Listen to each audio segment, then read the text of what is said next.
For 50 years, Kawasaki have been building superbikes, from the early Z900s through the ZXR 750s and now to the ZX-10s. This is the 2021 model. It's the ultimate evolution of Kawasaki superbike. The new Ninja ZX-10R is the fourth generation of the machine, which has won the last 6 Superbike World Championship crowns. It's an amazing record, unequalled in superbike history. Everything about the new Ninja is aimed at making fast, safe lap times, for the bike is built with the track in mind. We love the performance and handling of the previous model, so much so that our chief road tester, Phil James, owns one for track days. The updates make the new model even better. Key changes for the 2021 Ninja ZX-10R include a new colour TFT instrument display. It's where you'll find info about your riding mode and suspension setup, warning lights and information about your bike. It's where you configure your traction control, ABS and other settings. There are integrated winglets at both ends of the machine to increase downforce by around 17% when you're in a racing crouch and riding fast. Our test riders commented on how planted the front end feels, and we think these winglets are part of the reason why. Fully adjustable shower suspension is fitted at both ends. The World Superbike Racing derived balance-free forks isolate the damping forces outside the main fork tubes, instead in the red compression chambers behind each leg. This reduces pressure balance fluctuations and therefore cavitation for more consistent damping forces, resulting in improved low-speed ride and high-speed comfort. As a comparison to my earlier 2016 ZX-10, the bike is easier to ride. The power's a little bit more user-friendly. The geometry changes make the bike a little bit easier to move around. It's just very user-friendly to go at a pretty good pace. The chassis has received numerous geometry updates to improve handling. The changes have resulted in more weight over the front of the bike, better stability at speed thanks to a slightly longer wheelbase, and better suspension performance due to a lower swing arm pivot. But immediately the updates strike you as being a genuine step forward with the bike.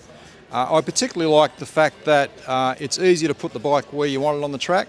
Now I'm small and it still works for me, yet the changes of the bike are supposed to make it better for taller people as well.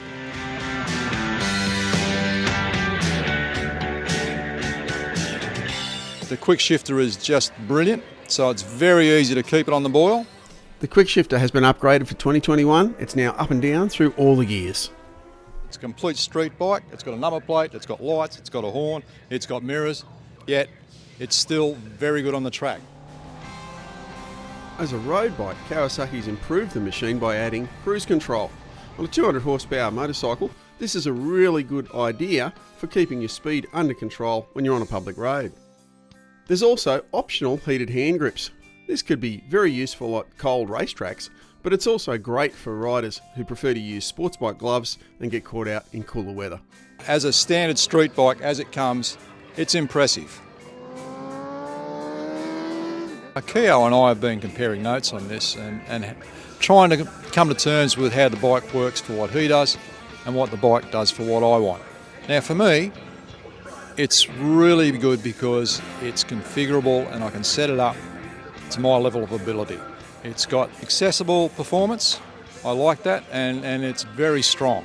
Very friendly ABS, corner sensitive, it's got corner sensitive traction control, it's got variable engine braking. It's possible for me, in conjunction with the adjustable suspension, to get the bike just the way I want it.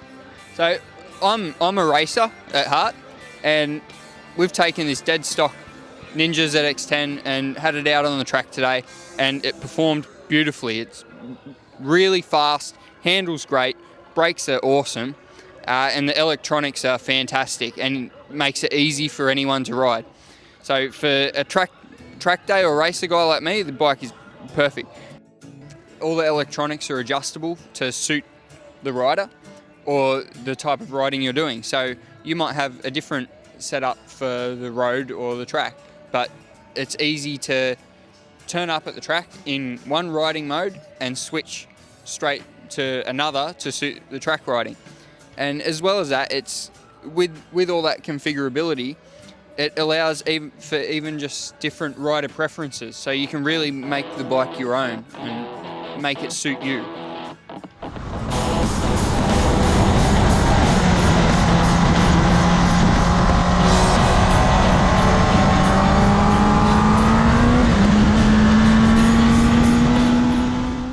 front of me I have a track-prepped 2021 Kawasaki ZX-10RR. Now the RR is a slightly racier version of the standard single R. They're limited to 500 units worldwide. And it's a bike that will give you another couple of seconds a lap if you're good enough. Differences between this bike and the single R bike are lightweight forged wheels, titanium conrods, and lightweight high performance pistons. And it does rev another 500 or so RPM higher than the standard bike. This one is BC Performance's spare bike, and it has got all of the things that you would do to it to make it into a track bike. It's got race glass on it, a high quality steering damper, a racing exhaust, very nice bit of bike if you're at the track.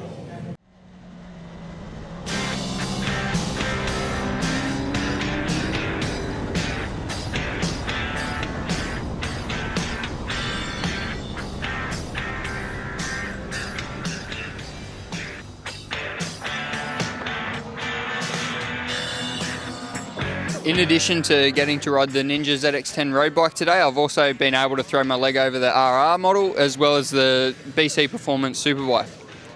So Kelvin, could you tell me what sort of changes do you make to turn this ZX-10 into a superbike? Well, basically, we're pretty lucky, really, because the ZX-10R and the ZX-10RR in a road bike form are actually really, really good bikes to start with to go racing. So, in addition to the usual, the fiberglass fairings and the usual rear sets and stuff like that, and the handlebars, we changed the ECU and loom to the Kawasaki Race Kit one, so we can tune the bike to the to the maximum ability. And then we put KTEC suspension in it, front and rear, and then obviously we use Dunlop slicks as well for the racing slicks. Then we do a few little modifications inside the engine that we can just get a bit more oomph out of the motorcycle. And then obviously the whole package is tuned, developed, and gone from there. Yeah, I could really feel when I rode the superbike compared to the road bike. It was a lot more aggressive all round, but there wasn't a huge difference. It was sort of just more race oriented.